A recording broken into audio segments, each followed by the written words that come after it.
Hi, this is Fizzy Pro 3 channel. In today's video, I will show you how to stop Instagram from saving your story to phone's gallery. Before you get started, don't forget to subscribe and turn on the notification to keep you updated about this channel.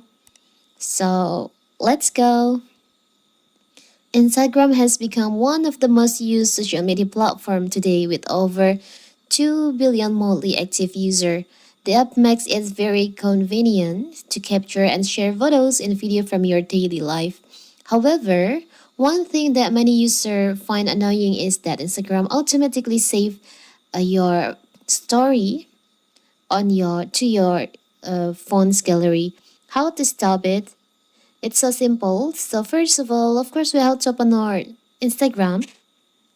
Now you can just tap on your profile.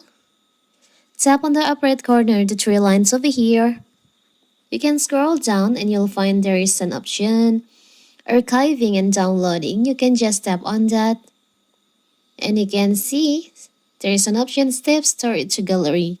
You can just tap on the toggle like this. And now this feature is disabled.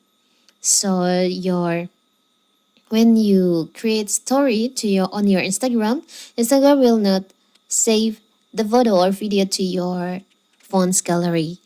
So simple, right? So that is how to stop Instagram from saving your story to phone's gallery. Don't forget to like and subscribe and turn on the notification to keep you updated about this channel. Thank you and see you.